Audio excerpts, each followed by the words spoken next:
Goedemiddag allemaal, mijn naam is Aas Azad en namens FX-Flat heet ik iedereen welkom bij dit webinar. In dit webinar gaan we vandaag wederom samen met Tom Lassing kijken naar een interessante analyse van een aandeel, ditmaal Adobe. We nemen hierbij ook een kijkje op het online accountbeheer, oftewel beleggingsrekeningportaal van FX-Flat. Dan gaan we zoals gebruikelijk even kort door naar de risicowaarschuwing. Hierbij is het belangrijk om te vermelden dat alles wat in het webinar wordt besproken geen handelsaanbeveling of beleggingsadvies is en alleen dient voor trainings- en informatieve doeleinden. U dient dus voor alle duidelijkheid zelf de beslissingen te nemen. Nou, dan gaan we kort door naar FX-Flat voor degenen die daar nog niet bekend mee zijn. We zijn al meer dan 25 jaar actief als toonaangevende online broker met onder meer een topbeoordeelde Nederlandstalige klantenservice. Qua rekeningen hebben we twee varianten. Eenmaal de tradingrekening en andermaal de beleggingsrekening. Kijken we kort naar de tradingrekening en bijbehorend MetaTrader handelsplatform. Hiermee kunt u dus onder meer daytraden, oftewel daghandelen en vrijwel alle mogelijke CFD's.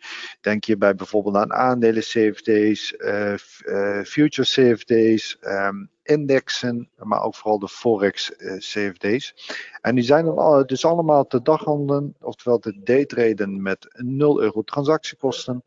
U betaalt voor alle duidelijkheid 0% commissies over de trades. Voor de rest is zo'n tradingrekening volledig gratis en kosteloos. U heeft dus €0 aan beheerkosten en ook geen inactiviteitsfees of dergelijke. Nou, lijkt u zo'n rekening ook interessant, dan is die gemakkelijk online via de FX-Flat website aan te vragen.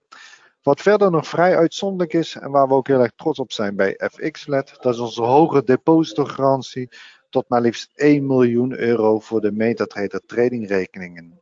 Afsluitend hebben we ook nog eens de demo tradingrekening en hiermee kunt u dus 30 dagen lang gratis en vrijblijvend eens kennis maken met het MetaTrader handelsplatform, maar ook om vooral even te oefenen met het daytraden.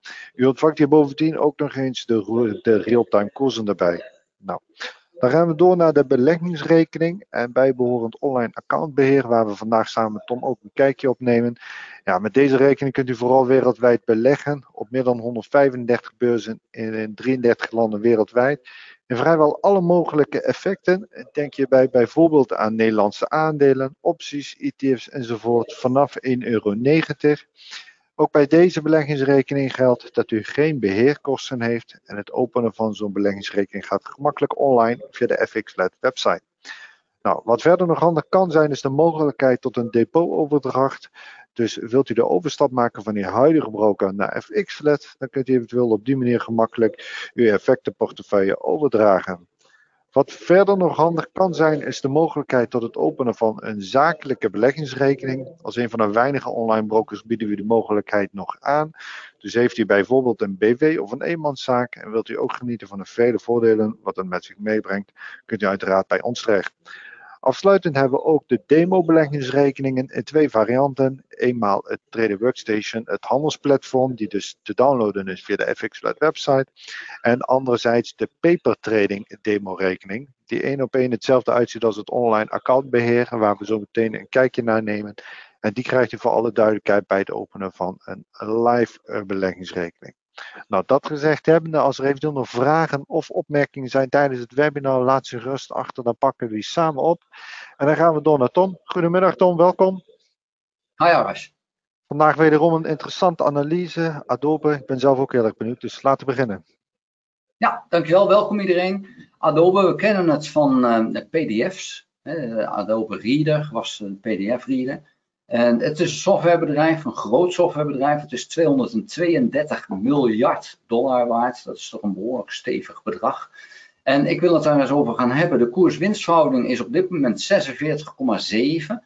Maar analisten hebben gezegd, binnen een jaar, binnen 12 maanden, verwachten we een koers van 612,91. En de koers is nu $100 lager. Dus ja, dat is dan toch een flinke stijging die nog verwacht wordt. Dus zo'n 17% stijging moet er dan toch nog wel in zitten, denken de analisten.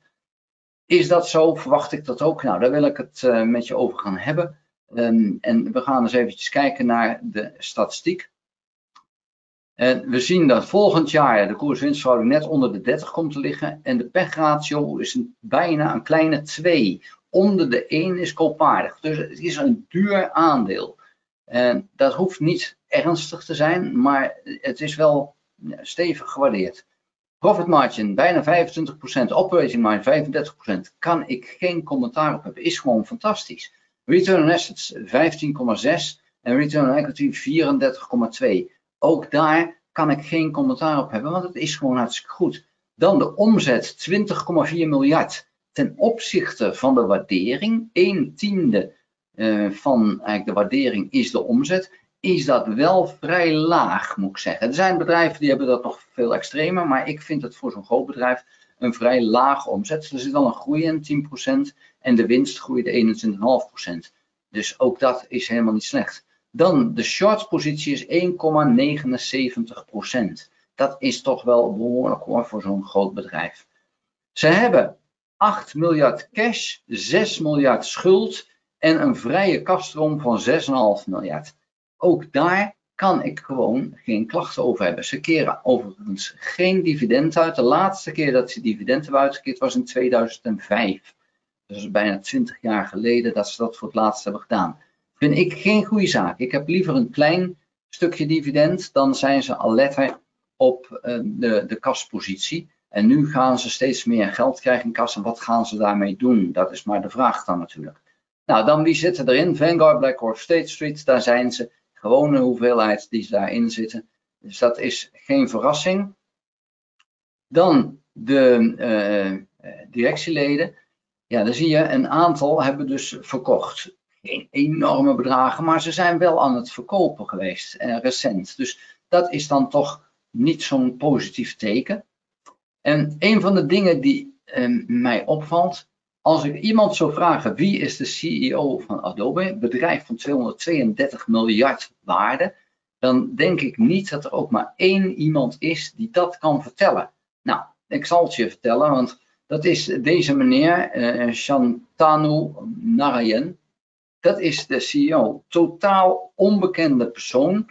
Niet veel in het nieuws. Althans, ik heb hem bewust nooit gezien. Ik zal hem niet kunnen plaatsen als ik een foto zie van hem. En dat is jammer. Daar mist het bedrijf heel veel mee. Want een CEO die zich in de picture speelt, dat heeft wel een plus. En het is niet keihard noodzakelijk, maar het helpt wel hoor als je dat hebt. Dus in die zin is dat dan wel jammer en een gemiste kans. Nou, dan hoe zitten analisten naar te kijken? 90 dagen geleden dachten ze $18,03 winst, nu $18,15 en ook voor volgend jaar een iets hogere winst die ze verwachten. De financials is een iets ander verhaal en dan kom ik ook wel op een punt wat ik van belang vind. We zien een enorme groei, maar TTM is de laatste 12 maanden. En dat is fors lager dan afgelopen vorig jaar. En daarmee kom ik met een ex-gebruiker die ik heb gesproken over Adobe. En daarom ben ik naar dit bedrijf toegegaan. En die baalde ervan dat dit bedrijf naast zijn schoenen begint te lopen. En dat ze een enorme prijs vragen. En ja, hij werd steeds minder tevreden over die software. En hij vindt dat ze gewoon een eigenwijs doorgaan met wat ze hebben gedaan en niet willen luisteren naar de klant. En dat is zijn mening. Het is niet dat dat dus zo is, maar deze daling komt dan wel met iemand die ik dan toevallig ken en die ik sprak. Die zegt van nou, ik weet het niet hoor, want ze missen de boot. Nou, is het zo, missen ze de boot? Als we gaan kijken, wat is nu hot en belangrijk, dat is AI. Ook Adobe is daarmee bezig. Maar ook daarvan, net zoals bij Apple, kan je zeggen van ja, hoe zijn ze daarmee bezig? Zijn ze dat zelf aan het ontwikkelen? Kunnen ze dat wel? Of zijn ze dan alleen maar aan het kopiëren wat anderen ook al hebben gedaan? En dan hobbel je een beetje achter de rest aan. Is dat echt AI? Of is dat gewoon een beetje automatisering toepassen? Om een voorbeeld te geven, wat ik een heel mooi voorbeeld vond. 25 jaar geleden zat er in Microsoft een assistent in het pakket. Zo'n paperclipje. Nu zou zoiets worden gezien, oh we hebben AI. En dan weet ik wel, er zijn nu wat meer mogelijkheden, maar veel meer is voor sommige producten AI nog steeds niet.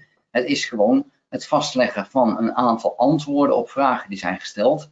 En ja, veel meer dan dat is het dan niet. Een database, je stelt je vraag, hij herkent je vraag en kijkt in de database, heb ik daar ooit eerder een antwoord op gehad? Ja, dat wordt nu verkocht als, oh, wij hebben een AI-toepassing, terwijl 25 jaar geleden heette dat gewoon een database te zijn die kon reageren op een aantal vragen als je de vraag maar goed stelde. Nou, wat er dan nu beter is, is dat je wat makkelijker de vraag gaat stellen, zodat hij heeft wat meer mogelijkheden om het juiste antwoord te vinden. Maar is dat dan AI of verwachten van AI veel meer? Nou, ik ben zelf geen expert op Adobe. Het is heel lang geleden dat ik met Adobe echt gewerkt heb.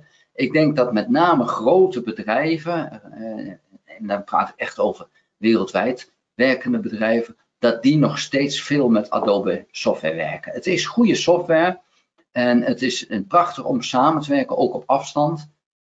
Maar het is voor particulieren is het niet meer de software waarmee je werkt. Daar is het veel te duur voor. Dat gebeurt dus vrijwel niet meer. En ik ben bang dat daarmee Adobe mogelijk wel eens nu op zijn top kan zijn, wat we dus hier ook zien. En dan is even de vraag, ja, hoe lang gaat dat gebeuren? En dan gaan we even kijken naar de grafiek. En we zien hier, en hij is eventjes aan het opladen. We zien hier dat recent de koers omhoog ging, maar ik heb een lijntje getrokken. Hier was de bodem, hier was de top. Hier zat het er ook een beetje bij. Er zit hier een gap, maar deze vind ik niet zo belangrijk, maar deze wel. Deze zijn nog redelijk recent. En we zijn gestegen tot precies dat punt. En daar zijn we nu weer onder.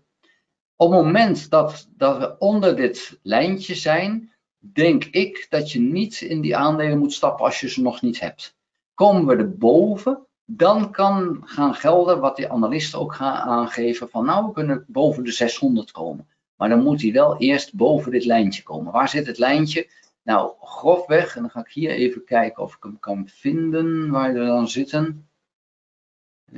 Kan ik niet helemaal zien, maar ik denk dat wij op een 527 of zo. Je moet eigenlijk hier kijken naar deze candle, daar de top van, die is van belang. Want dat is namelijk de opening van de gap. En daar moet hij inkomen, de slotkoers het liefst, om te zeggen van ja, we hebben die weerstand overwonnen. Nou, we zien al dat de verschillende indicatoren omhoog gaan. De RSI is nu net even iets zwak, maar die andere die gaan nu omhoog, dus dat is dan positief. Maar de koers heeft het net niet voldoende gehaald om erboven te springen. Dus dat maakt dan voor mij dat ik zeg van nu nog niet, maar het kan wel. Maar dan niet voor de aankomende 5 jaar, maar meer om die rit naar eventueel die 600 mee te maken. Die kans zit er nog in, maar ik maak me toch wel een beetje zorgen over wat we dus in feite zien op dit vlak. Deze daling van de afgelopen 12 maanden. Ja, je zag al eventjes hier de koers. We hebben natuurlijk gezien van 2012, 28 naar 700. Dit is natuurlijk een gigantische stijging geweest. Toen kwam 2021 een enorme daling van 700 terug naar onder de 300, 275 ongeveer kwamen we. Vervolgens toch weer een herstel en weer een daling. Het zijn wel bewegingen die je de laatste jaren gemaakt hebt. Dus dat speelt ook wel even mee van nou, hou er even rekening mee dat je niet te lang blijft zitten. Die 600, we hebben 2 dalende toppen. En ik denk dat de volgende ook lager gaat zijn dan die je hier ziet. En deze zit op 627, 630 zal die ongeveer zitten. Ik verwacht dat die volgende top ook lager zal zijn, omdat op de langere termijn ik denk dat dit aandeel toch gaat dalen. Dus dat dan wel. Maar nu even de aankomende 12 maanden is er een kans, dat het wel zijn een kans, dat we toch zien van hé, het gaat hoger, maar dan moet dan eerst deze hobbel genomen zijn, anders dan wordt het wel heel erg lastig. Aras, zijn er vragen? Duidelijk verhaal, Tom. Er zijn geen vragen. Oké, nou dan is het een vrij kort webinar geworden. Ik ben er morgen weer. Iedereen bedankt. Agnes, hij is voor jou. Geweldig Tom, hartstikke bedankt. Wederom een uiterst interessante analyse en webinar. En uiteraard ook iedereen bedankt voor zijn aanwezigheid. Als er eventueel nog vragen of opmerkingen zijn, dan zijn we te bereiken middels onze klantenservice telefoonnummer. Of even een e-mail sturen naar service@fxflat.com kan ook. Dan wens ik tot slot iedereen namens FXFlat nog een prettige middag verder. En tot het volgende webinar. Tot ziens.